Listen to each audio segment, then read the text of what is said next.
안녕하세요. 상담심리사 함쌤입니다. 오랜만에 상담자용 컨텐츠를 가지고 왔습니다. 여러분들 슈퍼비전 많이 받으시죠? 상담심리사 수련 과정에서 어떻게 보면 가장 많은 에너지가 들고 가장 많이 힘들고 그런 게 이 슈퍼비전인 것 같아요. 저도 그래서 수련 받을 때 되게 슈퍼비전 받느라 고생했던 기억이 있는데요. 특히 초반에는 슈퍼비전이 익숙하지 않다 보니까 막 실수도 되게 많이 했던 기억들이 있고요. 또 제가 슈퍼바이저가 돼서 이렇게 몇 년째 슈퍼비전을 하다 보니까 선생님들께서 사실 실수를 많이 하시는 것 같아요. 그래서 슈퍼비전 받기 전에 좀 반드시 지켜야 할 것들 또는 에티켓 이런 것들을 준비해 봤습니다. 아직 슈퍼비전이 익숙하지 않은 분들께서는 이걸 일종의 체크리스트처럼 좀 활용을 해보셨으면 좋겠고, 이미 슈퍼비전이 익숙한 분들도 혹시 좀 놓치고 있는 거는 없는지 한번 이렇게 체크해 보시는 시간으로 이 영상을 활용하셨으면 좋겠습니다. 사실 뒤에 나올 그 모든 내용들보다 이게 제일 중요하고 이건 반드시 지켜야 할 내용이에요. 사실 슈퍼비전을 받는다는 건 내담자의 상담 내용이 이제 슈퍼바이저와 공유가 된다라는 거잖아요. 그러니까 이건 엄청난 개인정보라는 거예요.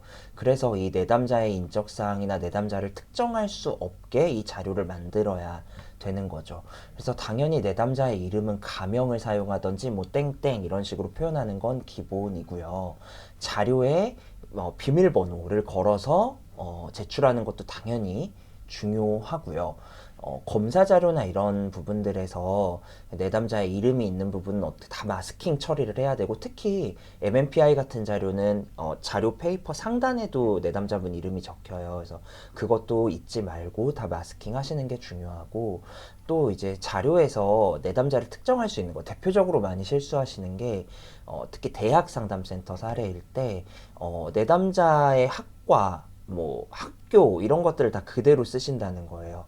이런 거는 조금 그렇게 쓰시면 안 되고, 예를 들어서 경기 소재 무슨 대학, 그러니까 어느 대학인지 쓰지 말고 경기 소재 무슨 4년제 대학, 그리고 학과보다는 어떤 계열 요 정도만 쓰시는 게 필요하겠죠. 그리고 이 슈퍼비전을 진행하는 거에 대해서 내담자분의 동의를 반드시 받아야 하고, 그리고 이게 내담자분이 만약에 미성년자라고 한다면 보호자의 동의 역시도 당연히 받아야 됩니다. 이 부분을 이 동의가 전제된 상태에서 슈퍼비전을 해야 되는 거예요.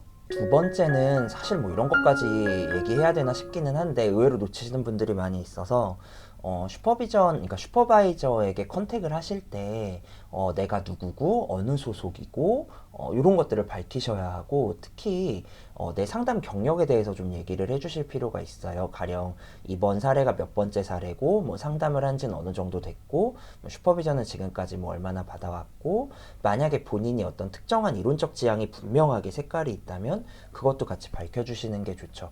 왜냐하면 슈퍼바이저가 이 사례를 검토하고 슈퍼비전을 준비할 때 그런 것들을 좀 아무래도 감안해서 슈퍼비전을 준비할 수밖에 없거든요. 가령 완전 초심 상담자분을 슈퍼비전 할 때와 이제 이미 거의 1급에 임박한 분의 슈퍼비전을 할 때 좀 슈퍼바이저가 그 준비해야 하는 내용이 아무래도 달라질 수밖에 없기 때문에 이런 자기소개를 꼭 같이 보내주시는 걸 부탁드리겠습니다. 슈퍼비전 자료를 언제까지 제출해야 할지 슈퍼바이저 분과 미리 논의를 해서 합의를 해야겠죠. 그런데 만약 그런 합의가 명시적으로 되지 않았다면 통상적으로는 슈퍼비전 자료는 일주일 전까지 제출입니다. 근데 이게 일주일 전이건 언제건 간에 그것보다 중요한 거는 약속된 기간을 지키지 못할 것 같을 때 있잖아요. 좀 늦어질 것 같을 때. 그럴 때는 슈퍼바이저 분한테 꼭 미리 얘기를 해주시면 좋겠어요. 이게 또 말하기 민망하기도 하고 이래서 그냥 얘기 안 하고 늦게 내시는 경우가 있는데, 이게 왜 중요하냐면 사실 슈퍼바이저가 슈퍼비전을 그냥 하지 않거든요. 이 자료를 보고 준비를 꽤 생각보다 오랜 시간 해야 되는데, 자료를 미리 받아야 이걸 내가 언제 이 자료를 보고 준비를 할지 이런 것도 슈퍼바이저가 계획을 세워놓는데, 이게 제출이 늦어져 버리면 그게 다 꼬여서 슈퍼비전의 질이 떨어질 수밖에 없거든요. 그러니까 자료를 늦게 내야 될 것 같으면 그걸 꼭 미리 얘기하시는 게 에티켓입니다. 이 자료의 분량도 슈퍼바이저 분이랑 합의를 해야겠죠. 그러나 통상적으로는 15페이지입니다. 그래서 이 15페이지를 꼭 지키는 연습을 해보셨으면 좋겠어요. 이게 자료가 너무 방대해져서 이 어떤 포커싱이 안 되는 문제도 있는데, 사실은 슈퍼비전을 많이 받아보신 분들은 알 거예요. 슈퍼비전 받기 전에 이미 이 자료를 만들면서부터 공부가 되거든요. 근데 이 자료의 분량을 준수하는 건 이 상담에서 내가 무엇이 중요하고 무엇이 덜 중요하고 이런 것들을 가지치기 해볼 수 있는 연습이 되는 거기도 하거든요. 그러니까 이 자료를 어떻게든 좀 정해진 분량 안으로 맞춰보는 연습을 하시면 좋겠다. 근데 이게 또 그런 게 있어요. 이게 하다 보면 이 15장을 어떻게든 맞추려고 하다 보니까 자료에 막 여백을 막 엄청나게 줄인다든지 뭐 혹은 행간 이런 것도 많이 줄이시고, 심지어 자간, 장평 이런 것까지 막 줄이시고, 폰트 크기 줄이고, 이게 또 막 많이 줄이면 티날까봐 막 9.8로 줄이고 막 이러시는데, 사실 저도 해봤거든요. 근데 그렇게까지 해서 줄일 바에는 차라리 자료 분량을 조금 양해를 구하고 좀 분량을 조금 넘기더라도 그런 어떤 자료의 가독성을 너무 떨어뜨리는 거는, 이게 반대로 읽어보시면 이게 얼마나 읽기 힘든지 아실 거예요. 그러니까 좀 그런 것도 좀 에티켓을 지켜주실 필요가 있다. 사실 다 도움받고 싶죠. 사례 전반에 다 도움을 받고 싶지만 슈퍼비전 시간은 제한적이잖아요. 1시간이나 1시간 반이잖아요.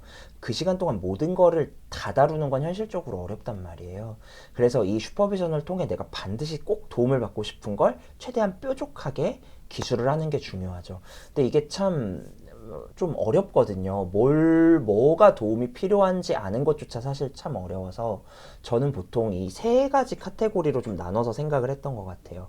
첫 번째는 상담자 반응. 그러니까 상담자가 어떻게 말하고 어떻게 반응하고 어떻게 개입하고, 그러니까 아무래도 추가로 위주의 그런 점검을 부탁드리는 게 한 카테고리고, 두 번째 카테고리는 내담자 이해와 사례 개념화에 대한 부분에서 좀 도움을 구할 때가 있었고, 마지막 세 번째는 상담자와 내담자의 어떤 관계 역동, 이게 전이나 역전이 이런 걸로 나타날 수도 있고, 요 세 가지 카테고리에서 내가 어떤 도움을 구하는 게 필요할까를 이렇게 생각하려고 했었던 것 같아요.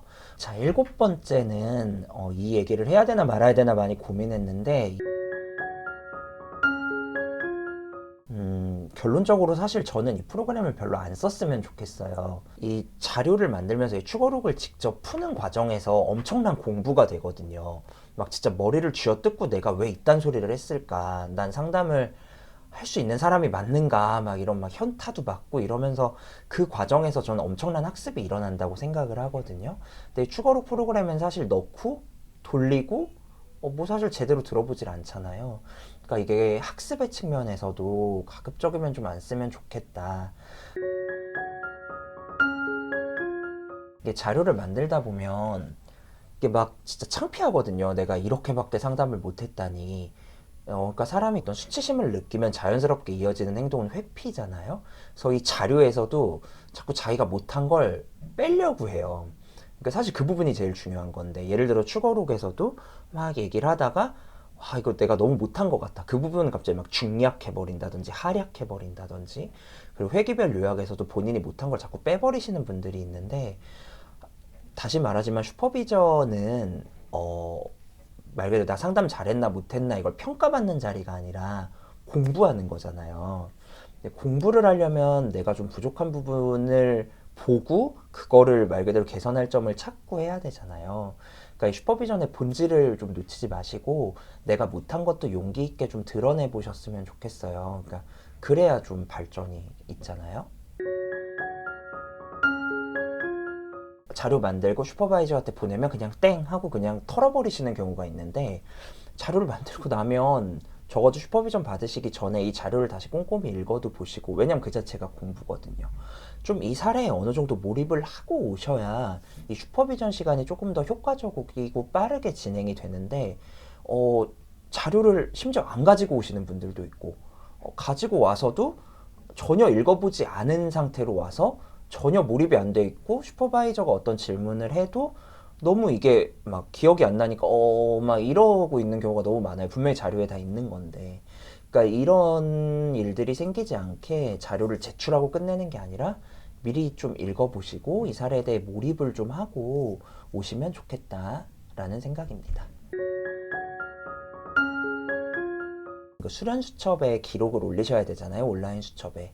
저는 예전에 오프라인 수첩을 썼었고, 그래서 그때는 사실 슈퍼비전 기록을 슈퍼비전 받을 때 미리 써갔어요. 근데 요즘엔 온라인 수첩을 쓰다 보니까 그 기록을 이제 바로 안 올리시는 경우가 많이 있는데, 이걸 좀 저는 사실 그날 꼭 올렸으면 좋겠고 늦어도 며칠 안으로는 좀 올려주셔야 할 것 같아요. 슈퍼바이저도 그 소견을 쓰려면 이 자료를 봐야 되잖아요. 근데 아까도 말했듯이 이 자료는 엄청난 민감 정보란 말이죠. 그래서 사실 이 빨리 소견 쓰고 이 자료를 폐기하는 게 내담자 보호에도 필요한 거라서 가급적이면 며칠 내로 빨리 올려주셨으면 좋겠어요. 네, 오늘은 슈퍼비전을 진행하기 전에 좀 체크해봐야 할 것에 대한 이야기를 해보았습니다. 사실은 제가 오늘 여기서 다루지 못한 내용들도 분명히 있을 텐데요. 제일 중요한 거는 내담자 보호인 것 같아요. 그래서 이 자료를 만들고 슈퍼비전을 진행하는 이 모든 과정에서 내담자에 대한 보호가 제대로 이루어지고 있는가를 민감하게 계속 의식하고 계셔야 이 자료를 좀 안전하게 다룰 수 있고 또 슈퍼비전도 더 효과적으로 받으실 수 있을 것 같아요. 그러니까 내담자 보호 꼭 잊지 않으셨으면 좋겠습니다. 자, 오늘 영상은 여기서 마치고요. 다음에 또 다른 영상으로 찾아뵙도록 하겠습니다. 상담심리사 함쌤이었습니다.